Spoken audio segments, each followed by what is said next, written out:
So you clicked on this video from a leadership channel. That tells me you want to make a huge impact in the world, but that also requires the buy-in and actions of others. And if you've ever found yourself frustrated or irritated by the lack of action from other people, then this video is for you. Truth be told, I've had several situations where I did the same exact thing. But I also want to share 3 different things that have helped me not only overcome this frustration, but help pull out the best in others and then bless and release everyone else who isn't willing to show up. Now, before I talk about this quick framework, I want to share a huge realization that I had in my life whenever this shows up in my life. So whenever I feel like I'm giving people my best, but they aren't simply taking action, my response to that would sometimes show up as anger, resentment, or frustration. But the truth was, that was not on them, that was on me. Because a leader who's angry, frustrated, or resentful doesn't really show up as the best version of them.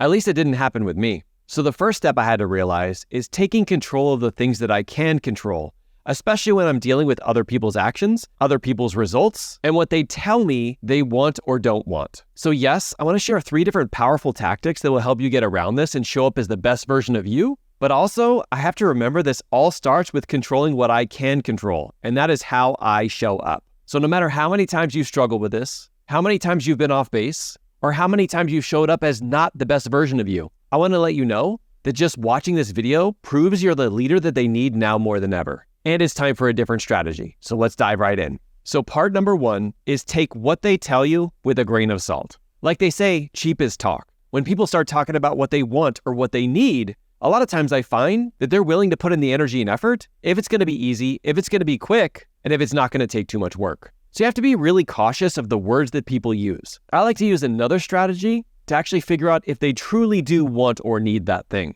and that is their action. Now, the part that I can control is really getting them to verbalize out loud what it is that they want, but more importantly, why.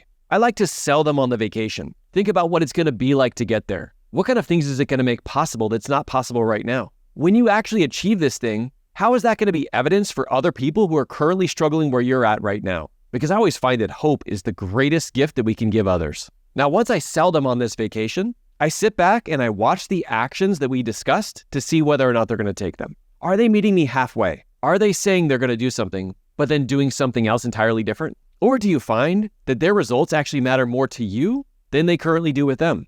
Now, here's the thing. We've all personally found ourselves in this situation in one area of our life or more. Sometimes I do want something, but I'm not really willing to put in the energy and effort to get it, at least not at that moment. Now, I'm not saying there's something wrong with these people or there's something wrong with your message. It's just a matter of that is just not their time. At least that's a story or a thought that I plug in here because it really helps me to keep going. Now, remember, whether or not they show up and show you that they want it is their part of the equation. But what's your part of the equation? Let's jump into part number 2, which is setting proper boundaries. I heard this quote once, and it says the people who deserve your time are often not the ones who ask for it. That's a powerful one, right? And it's so true.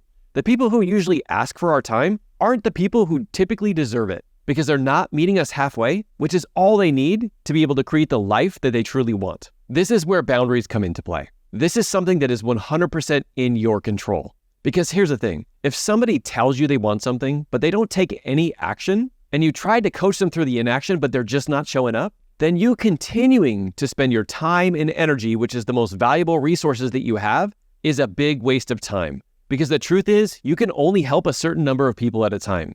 And if you're helping people who are telling you they want it, but not taking action, or not being willing to be coached through it, then you're not able to help anybody else who actually is all in and willing to do the hard things to get there. One of the things I have to constantly remind myself of is that people get to live their life the way that they want to live it. And when they tell me they want something, but their actions aren't in congruence with it, it doesn't mean anything about them, and it doesn't mean anything about me. I just need to make sure that I set up these boundaries to make sure they're not using any more of my extra time and energy that could be better spent on people who are taking action. Now, this is also not to say that they're never going to be the type of person to take action. I mean, for me personally, hitting rock bottom, being 100 pounds overweight, and then my son being born, spending 73 days in the NICU was my rock bottom that got me actually willing to take the action. Sometimes people just need that. But trying to force somebody who's already shown you through their actions that they're not willing to do it is not the best use of your time, even though it feels painful to take a step back. Remember, this isn't about you, this is about them. Now, on this step, I would highly encourage you to figure out what you would track to make sure that the person is taking action or willing to be coached to prove to you that they're meeting you halfway. Sometimes just figuring out what those boundaries are, like the lines around your house, is all you need to do to know whether or not more time and more energy is something you should give them. Okay, Mark, that's great. But what happens if they're not willing to meet you halfway? That's when we move into part number 3. And that is the best way for you to show up for them is to model the behavior you expect of others.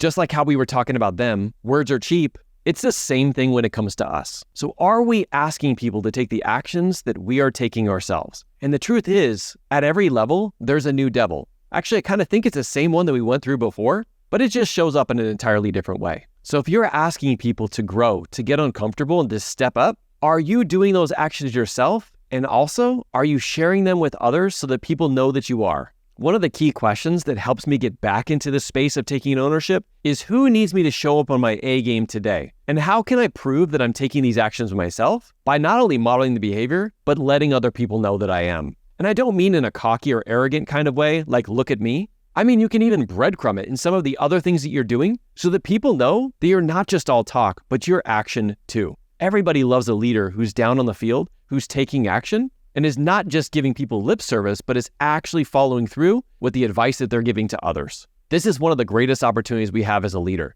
Now, I know sometimes this can cause us to be a little bit uncomfortable. It can even cause us to have shame, guilt, or humiliation come in our own lives if we're not taking these actions ourselves. But remember, like we talk about on this channel, that is never something that we want to lean into when we're leading others, but definitely when it comes to leading yourself. Instead, think about the opportunity that you have when you get these two things in alignment. The truth is you have had these in alignment, and you probably even have them in alignment right now. Just continue to ask yourself, how does the world need me to show up today? And yes, you can have bad days. We all have them, myself included. But more often than not, lean into you modeling the behavior so that you can become that best version of yourself. Now, you might get to this point in the video, and you might be thinking, that's great, Mark, but I want to follow a system, something that's step by step to make sure that not only am I setting boundaries, but I'm helping mentor and lead the right people to create massive success in their lives. Don't worry, I got you covered. Tap the screen to watch this 4-part short video series that talks about the leadership system that I use, not only in LAPD, but also in my life coaching business,